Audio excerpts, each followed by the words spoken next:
Student आइए आज हम वेरीफाई करते हैं Ohm's law. To verify Ohm's law in the laboratory, इसके लिए हमें एक्सपेरिमेंट के लिए apparatus चाहिए, रिहोस्टैट जिसको रेजिस्टेंस बॉक्स भी कहते हैं, ammeter to measure the current, voltmeter to measure the voltage, battery to maintain the potential difference, key to switch off and on, and connecting wire extra. अब इसके लिए हमने एक सर्किट डायग्राम जो है अपने पास तैयार करके रखनी है। और ओम्स लॉ क्या कहता है? Voltage is directly proportional to current, और voltage upon I is equal to R, where R is the constant of proportionality. वो मैजिक टेबल अगर आपने मेरी पिछली वीडियोस देखी हैं तो आपको पता होगा। ये वेरी इंपॉर्टेंट क्वेश्चन है, how to verify Ohm's law in the laboratory. अब देखिए सर्किट डायग्राम में आप एमीटर को देखेंगे तो ये सीरीज़ में कनेक्ट है, वोल्ट मीटर जो है वो पैरेलल में कनेक्ट है। वोल्ट मीटर को पैरेलल में लगाना है और इसके लिए इसके पैरेलल में एक रेजिस्टेंस लगाई हुई है जिसको शंट भी कहते हैं। और एमीटर जो है यहाँ सीरीज़ में लगा हुआ, एमीटर, रिहोस्टैट, की और बैटरी, ये सब के सब सीरीज़ में लगे हुए हैं। यहाँ पर एक टर्मिनल छोटा एक बड़ा, एक छोटा एक बड़ा, तो ये सिंबल हैं। किसके सिंबल हैं? ये सेल का सिंबल है, मैंने पढ़ाया हुआ है आपको ऑलरेडी, ये सेल का। लेकिन अगर दो दिखाए जाएं तो ये बैटरी बन जाती है, ये बैटरी का सिंबल है। जैसे मैंने आपको बताया था ये बल्ब का सिंबल है, ये जो है एमीटर का सिंबल है, ये वोल्ट मीटर का सिंबल है। सिमिलरली ये स्विच का सिंबल है, ये जो है रेजिस्टेंस का सिंबल है। ये सारे इलेक्ट्रिसिटी में मैंने सिंबल, मेरी पिछली वीडियोस आप देखेंगे तो आपको समझ आ जाएगा। तो ये इस तरह से हमने कनेक्ट कर देना है। ध्यान रहे कि बड़ा टर्मिनल पॉजिटिव दिखाना है, छोटा नेगेटिव दिखाना है। और यहाँ पॉजिटिव दिखाया है तो इसका मतलब इसके एरो की डायरेक्शन ये आएगी हमारे पास, और इस तरह से ये सर्किट डायग्राम तैयार हो गए।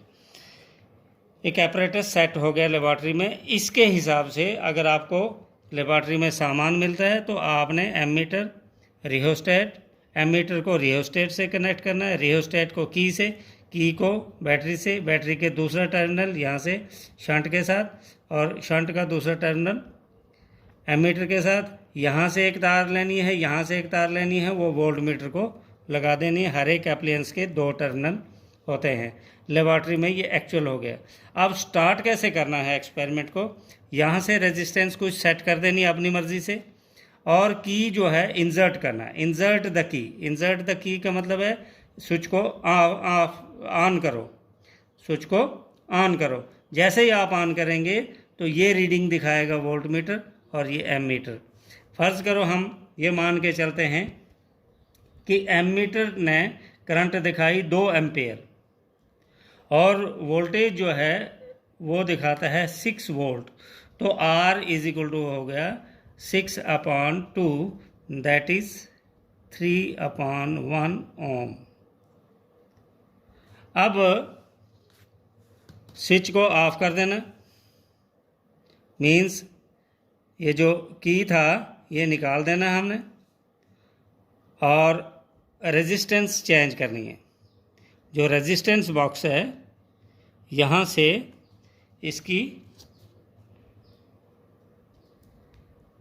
रेजिस्टेंस जो है हमने चेंज कर देनी है दूसरी रीडिंग के लिए। अब फिर एक्सपेरिमेंट कैसे स्टार्ट करना है? इसकी रेजिस्टेंस चेंज करने के बाद फिर दोबारा की को प्रेस करना है, इंसर्ट द की। जैसे ही इसको की करेंगे अब ये डिफरेंट वोल्टेज दिखाएगा, ये डिफरेंट करंट दिखाएगा।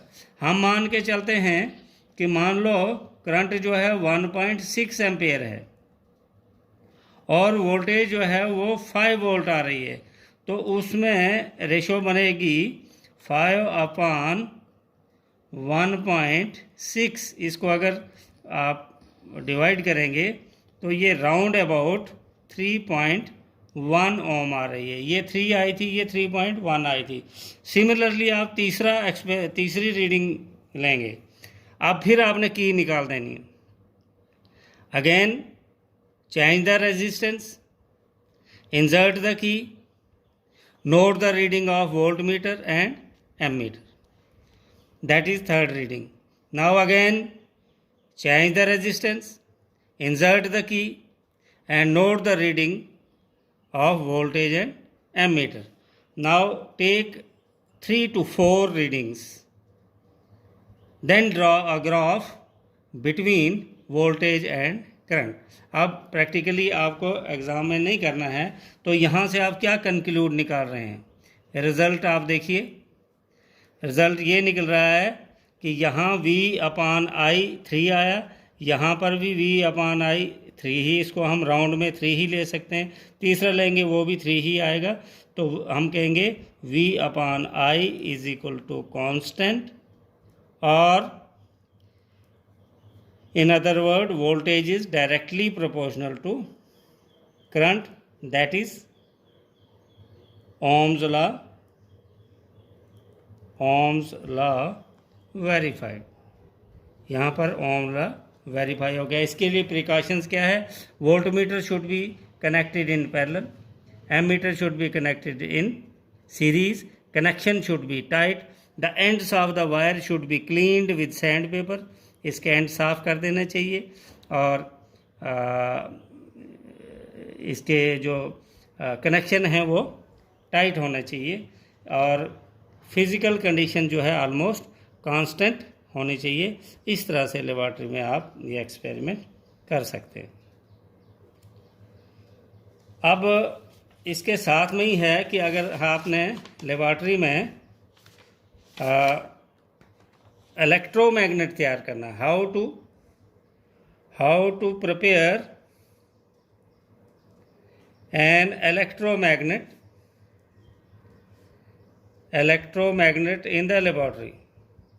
इसके लिए आपने क्या करना है, एक आयरन बार या आयरन की एक रॉड सी ले लेनी है. इसके ऊपर एक तार होती है जिससे फैन बनाते हैं, उसके नंबर ऑफ़ टर्न जो है वो ले लेने, ये ध्यान रखना.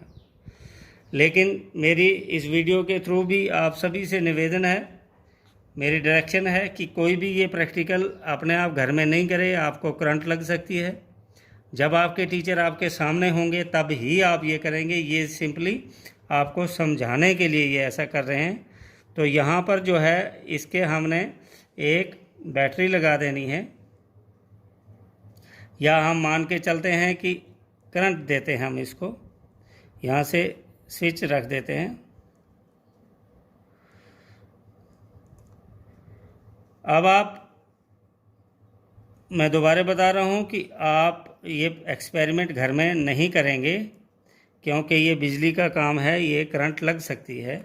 अब आप जब देखेंगे कि यहाँ से एक जो टर्मिनल था, यहाँ से एक टर्मिनल था, उसके साथ हमने एक की लगा दिया, एक यहाँ पर बैटरी लगा दी. अब हम इसको की को जैसे ही ऑन करेंगे तो इसके बीच में से करंट फ्लो करेगी. तो अब ये जो आयरन का पीस है ये मैग्नेट बन जाएगा. अब चेक कैसे करना हमने कि ये मैग्नेट बना कि नहीं बना, तो उसके लिए हमने एक स्क्रू ड्राइवर लेना है. इस तरह से जैसे मेरे हाथ में पेन है, ऐसे स्क्रू ड्राइवर होता है जिसको हम पेचकस भी कहते हैं. लेकिन ध्यान रखना है कि जहाँ से हम पकड़ते हैं उधर इंसुलेटर लगा होना चाहिए, वरना करंट बच सकती है. उसको आपने इंश्योर करना है कि पीछे वो प्लास्टिक जो है वो प्रॉपर लगा हुआ हो, अपने पैरों में जो है पूरा शूज़ लगे हुए हों. अब इसके नज़दीक जब आप इसको ले जाएंगे स्क्रू ड्राइवर को, तो ये इसके साथ चिपक जाएगा. ये चिपक जाने का मतलब है कि ये मैग्नेट बन गया. ये प्रूव हो गया कि इलेक्ट्रिसिटी जब हम गुजारते हैं किसी भी वायर में से तो वो मैग्नेट तैयार हो जाता है. अब हमने चेंज करना है इसको. तो इसका मतलब यहाँ से पॉजिटिव जा रहा है, ये नॉर्थ पोल, ये साउथ पोल. अब अगर आप चाहते हैं कि मैं इसकी पोलरिटी चेंज करूं, तो आपने क्या करना है कि जो पॉजिटिव इधर को दिया था वो पॉजिटिव आप अपने इधर को देना है.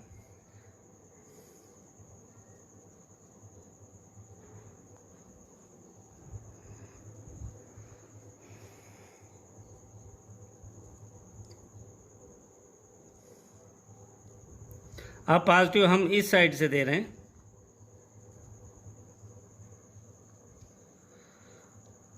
तो आप देखेंगे मैग्नेट तो बनेगा। अब ये पोल चेंज हो जाएंगे, ये नॉर्थ हो जाएगा, ये साउथ हो जाएगा। वो हम कैसे नॉर्थ और साउथ कैसे पता करते हैं, वो आपको पता है कि हम जब एक कंपास लेते हैं, छोटी सी कंपास होती है, उसके ऊपर एक नीडल लगी होती है। ये छोटी सी मैग्नेटिक नीडल जब इसके नज़दीक लाएंगे, अगर ये एरो इसकी तरफ आएगा तो ये नॉर्थ पोल है, और यहाँ अगर इस कंपास को लाएंगे तो वो इस तरह से एरो दिखाएगा, इधर को दिखाएगा, इसकी तरफ नहीं दिखाएगा। तो ये हम पोल्स भी चेंज करते हैं और इसकी स्ट्रेंथ भी चेंज करते हैं। अब अगर आप चाहते हैं कि इससे भी ज़्यादा मेरा मैग्नेट स्ट्रांग बने, तो फिर नंबर ऑफ़ टर्न जो है ज़्यादा बढ़ा देनी है। जितनी ज़्यादा टर्न्स बढ़ाएंगे और उतनी ज़्यादा इसमें स्ट्रेंथ भी बनते जाएगी। इस तरह से इलेक्ट्रोमैग्नेट काम करता है। इलेक्ट्रोमैग्नेट एप्लीकेशन कहाँ पर है? फैन में है, जितनी भी मोटर्स हैं, या हमारी इलेक्ट्रिक मोटर जो घरों में घंटी हम लगाते हैं, या बड़े बड़े